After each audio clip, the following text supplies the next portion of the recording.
السلام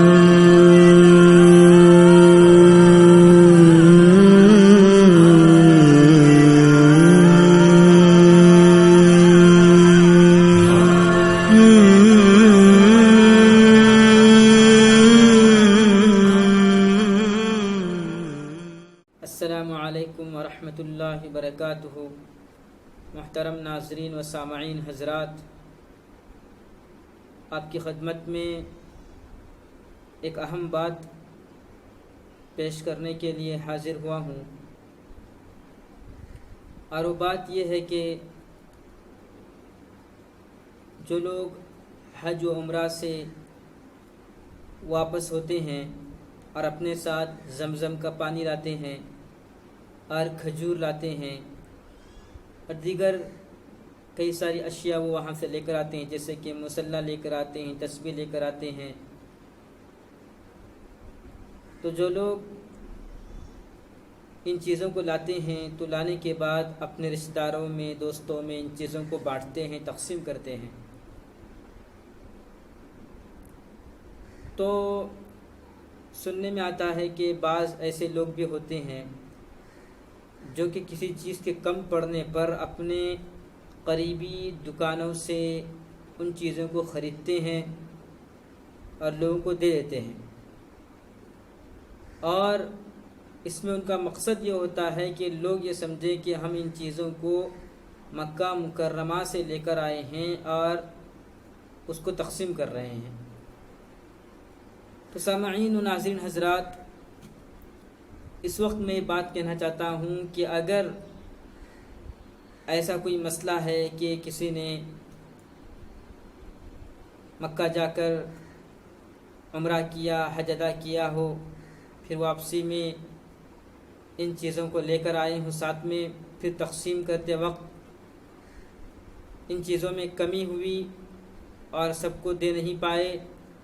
اب قریبی دکان میں خریداری کر رہے ہیں، جیسے کہ کھجور خرید رہے ہیں اور اسی طرح سے مصلی خرید رہے ہیں، جائے نماز خرید رہے ہیں، اور مقصد یہ ہے کہ لوگوں کو یہ بتایا جا سکے اور لوگ یہ سمجھیں کہ واقعی میں یہ چیزیں مکہ مکرمہ سے لے کر آئی ہیں اور یہ ہم کو چیزیں دی جا رہی ہیں، تو ایسا کرنا قطعاً بھی جائز نہیں ہے، یہ دھوکہ ہے، یہ دھوکہ ہے۔ اور جو ایسا کرتے ہیں ان کو ہوشیار ہو جانا چاہیے کہ جو بھی کام ہم کرتے ہیں اس کو اللہ دیکھ رہے ہیں۔ ہم بڑے گنہگار ہوتے ہیں، ہم دنیا میں رہتے ہوئے دن اور رات میں کئی ایسے گناہ کرتے ہیں جن گناہوں کو کر کے ہم بھول جاتے ہیں، لیکن اللہ تعالیٰ کے یہاں پر ہمارے ہر گناہ کو لکھا جا رہا ہے، تمام ریکارڈ میں موجود ہے، تو لہٰذا اس طرح کرنا جائز نہیں، حرام ہوگا۔ اور اگر اس طرح کر کے وہ لوگوں کو دھوکہ دے رہا ہے اور لوگوں کے یہاں سے تعریفوں کو حاصل کر رہا ہے تو اللہ تعالیٰ اس کو سخت سے سخت سزا دیں گے،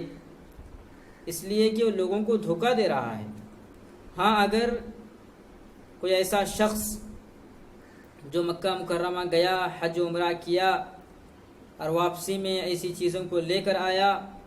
پھر بانٹتے وقت وہ چیزیں کم ہو گئیں، لیکن اپنے قریبی دکان میں جہاں پر باقاعدہ مکہ مکرمہ سے کھجور آتا ہے اور مکہ مکرمہ کے یہاں جو دکانیں ہیں وہاں سے مصلی منگوائے جاتے ہیں، تو پھر اس جگہ سے خرید کر وہ دے سکتے ہیں، اس لیے کہ جس جگہ کے مصلی ہیں وہ مکہ مکرمہ ہے، تو مکہ مکرمہ سے لائے ہوئے مصلی اگر کوئی اپنی دکانوں میں رکھتا ہے، بیچتا ہے، اور اس کا یہ تجارت کا، کاروبار کا طریقہ ہے کہ وہ مکہ مکرمہ سے مصلی جائے نماز منگواتا ہے اور اس کو بیچتا ہے، مکہ مکرمہ سے کھجور لاتا ہے، اس کو بیچتا ہے، مکہ مکرمہ سے ان اشیاء کو لا کر وہ بیچتا ہے، تو پھر ایسی جگہوں سے خرید کر کے اگر وہ دیتا ہے کسی اور شخص کو تو یہ جائز ہے۔ اس لیے کہ جو شخص مکہ مکرمہ جا کر حج و عمرہ کرتا ہے وہ بھی وہاں سے ان چیزوں کو خریدتا ہے، اس کو فری میں نہیں ملتی ہیں، الا ماشاء اللہ اگر کوئی عربی بھائی اس کو ہدیہ دے دے، یا پھر اس کے رشتہ دار جو وہاں پر مقیم ہوں، جو کاروبار کے سلسلے میں رہتے ہوں باہر،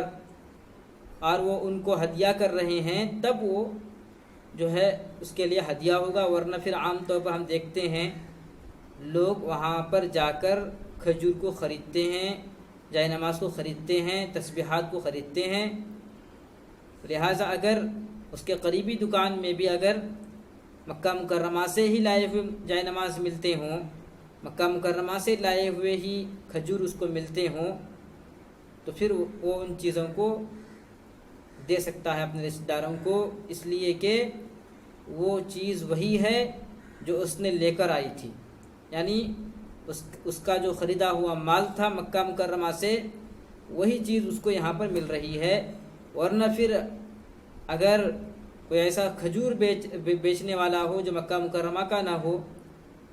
جو جائے نماز وہ خرید رہا ہے وہ مکہ مکرمہ سے لائی ہوئی نہ ہو، تو پھر اس نیت سے لوگوں کو دینا کہ لوگ اس کو سمجھیں کہ یہ بھی مکہ مکرمہ سے اس نے لایا ہے، اور وہ ان چیزوں کو ہمیں دے رہا ہے، اس طرح سے باور کرانے کے لیے، اس طرح سے لوگوں کے درمیان غلط فہمی کو ڈالنے کے لیے اور دھوکے کو عام کرنے کے لیے اس طرح کام کرتا ہے تو وہ جائز نہیں، حرام ہوگا۔ اس لیے جھوٹی عزت کو پانے کے لیے اتنے بڑے گناہ کا ارتکاب کرنا قطعاً بھی درست نہیں ہے، یہ بڑی بیوقوفی کا کام ہے۔ لہٰذا اللہ تعالیٰ سے دعا کیجیے کہ اللہ تعالیٰ ہم سب کو اس طرح کے گناہ سے ہم سب کی حفاظت فرمائے۔ لوگوں کو دھوکہ دینا، لوگوں سے جھوٹ بولنا اور جھوٹ بول کر دھوکہ دے کر جھوٹی اور فضول کی باتیں کہہ کر لوگوں سے عزت کو حاصل کرنا، یہ آخرت میں بہت بڑی ذلت کا ذریعہ بنے گا۔ دنیا میں انسان عزت کمانے کے لیے جھوٹ بھی بولتا ہے، غلط بات بھی بولتا ہے، دھوکہ بھی دیتا ہے، لیکن وہ عزت دنیا کے اندر ظاہری طور پر اس کو ملتی ہے، لیکن اللہ کے یہاں پر وہ بڑا ذلیل و خوار ہو کر حاضر ہوگا۔ اللہ تعالیٰ اس کی تمام برائیوں کو، اس کی تمام دھوکہ دہی کو، اس کے تمام جھوٹ کو تمام لوگوں کے سامنے کھول کر رکھ دیں گے، تب اس کو پتہ چلے گا کہ دنیا کی جھوٹی عزت کمانے کے لیے جو اس نے آخرت کی ذلت کو مول لیا تھا، یہ اس کا سب سے بڑا نقصان تھا، اور یہ اس کی سب سے بڑی بیوقوفی تھی، اور اصل میں وہی دھوکے میں تھا۔ اللہ تعالی ہم سب کو کہنے سننے سے زیادہ عمل کرنے کی توفیق عطا فرمائے، آمین۔ السلام علیکم ورحمۃ اللہ وبرکاتہ۔